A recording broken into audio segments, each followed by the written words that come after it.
Yes, and breaking news. Hello everyone, and welcome back to All Transfer News. Today, we've got the latest updates on our beloved club, Liverpool. But before we dive in, don't forget to hit that subscribe button so you never miss a moment of Liverpool transfer news. Let's get started. Liverpool eyeing move to sign 33-goal striker this summer. Liverpool eye three-man shortlist for elite striker signing this summer.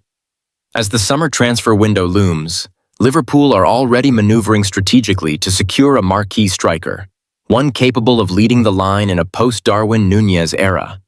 Following reports from TalkSport, the Reds are weighing up their options between three of Europe's most prolific forwards: Viktor Gyökeres, Benjamin Šeško, and the newest name added to their radar, Victor Osimhen. Summer striker shakeup on the cards. With Darwin Núñez increasingly linked with a summer exit, Liverpool's recruitment strategy is clearly shifting towards a more clinical and consistent number 9. Arne Slot, having just guided Liverpool to a Premier League title in his debut season, is understandably keen to consolidate that success with elite reinforcements. With Darwin Núñez set to leave Liverpool, funds could be raised to bring in a truly world-class center forward, notes TalkSport.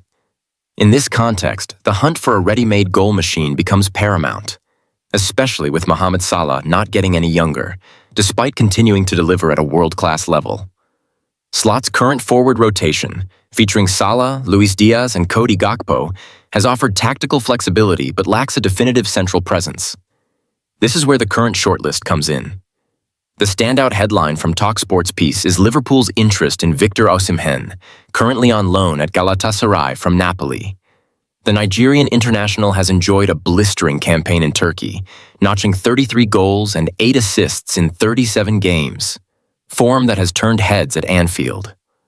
Osimhen has hit 33 goals and managed 8 assists in 37 games for Galatasaray, the report confirms. With Napoli reportedly ready to cash in for a more modest fee than the £100 valuation they demanded last summer, this could be an opportunity too good to ignore. It's worth noting that Liverpool had previously been linked with the 26-year-old. However, with his price now reportedly dropping and performance levels peaking, a renewed approach appears both logical and feasible. Gyökeres and Šeško remain compelling alternatives. Victor Gyökeres is enjoying a phenomenal run at Sporting Lisbon, with TalkSport stating he has again surpassed the 50-goal mark in all competitions, a staggering return. His physicality, relentless pressing, and ability to operate across a fluid front line are traits that align closely with Liverpool's ethos under Slot. Meanwhile, Benjamin Šeško brings a different profile. Taller, leaner, and arguably a project with sky-high potential. His performances at RB Leipzig have placed him firmly on the radar of top European clubs, and his age, just 21, could appeal to a Liverpool recruitment model focused on long-term development. Big decision looms at Anfield. Choosing between three outstanding forwards is a good problem to have, but it's a decision that will shape Liverpool's attacking identity for years to come.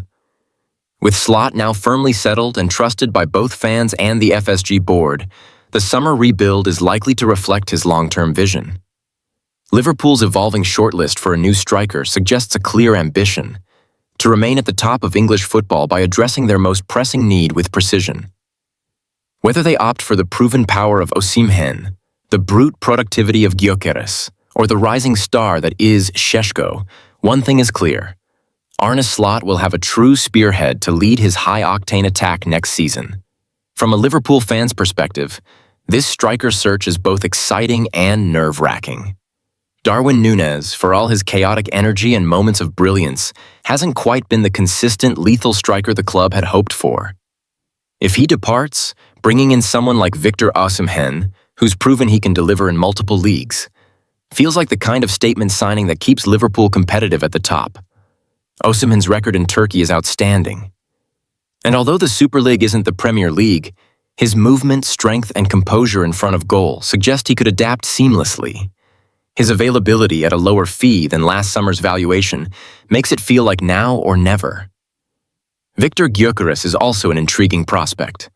His season at Sporting Lisbon has been monstrous, and his style mirrors that of a traditional Liverpool number 9. Think Firmino's pressing but with more goals. Yet there's a feeling that Osimhen, given his stature and hunger, might just have that big moment aura that could electrify Anfield.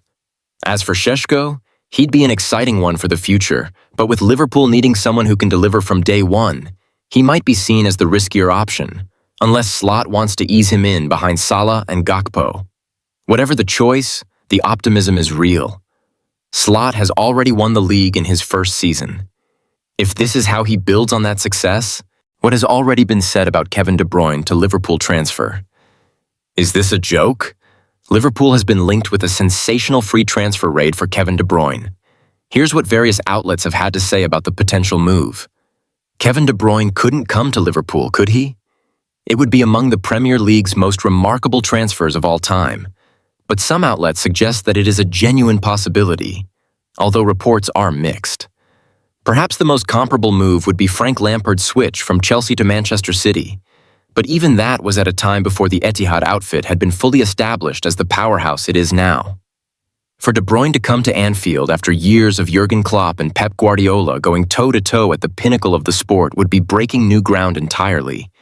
It would be similarly uncharted territory from Liverpool's perspective, signing a player who will turn 34 in the summer. And yet, for all the reasons why this transfer would be unthinkable, there are just as many to think it could be perfect. From De Bruyne's perspective, it would allow him to remain at the very highest level without even having to leave the Northwest. He has appeared somewhat disgruntled at Man City's decision to let him go and the way it has been handled. And he could prove the mother of all points at Liverpool under Arne Slot. Looking abroad might provide the best parallel. It would be a bit like when Barcelona cast off Luis Suarez, only for him to power Atletico Madrid to the La Liga title. Meanwhile, Liverpool would be getting one of the very few players in the world who could legitimately replace what Trent Alexander-Arnold is taking away. De Bruyne's creative powers have not been dimmed by age. But is this any more than Premier League fan fiction? Is there any genuine prospect of seeing De Bruyne at Liverpool next season? Gianluca Di Marzio says yes. His report started the flurry of speculation. The Belgian wants to stay in Europe and also has an offer from Liverpool, wrote Di Marzio matter-of-factly. However, he also said that Napoli was placing itself in pole position, but other outlets have disagreed regarding interest from the Reds. The Echo reported this morning that Liverpool is currently setting its sights elsewhere and has not made an offer to De Bruyne. It mentions Aston Villa and MLS sides as leading suitors. And interestingly, David Ornstein was actually asked about the prospect of De Bruyne to Liverpool around 3 weeks ago, before the story broke. At that time, he had received absolutely no word of any interest. "Is this a joke, Mark?" asked Ornstein, who was conducting a question and answer session for The Athletic. "As much as I love De Bruyne and feel he is still good enough to shine in the Premier League, I don't see him moving to Anfield." You sense that if Liverpool was going to make an offer for De Bruyne, Ornstein would have at least caught wind of it a matter of weeks ago. His obvious shock at the notion suggests nothing had been set in motion at that time. In fairness, Alexander-Arnold only communicated his final decision to Slot in late March, and that might have changed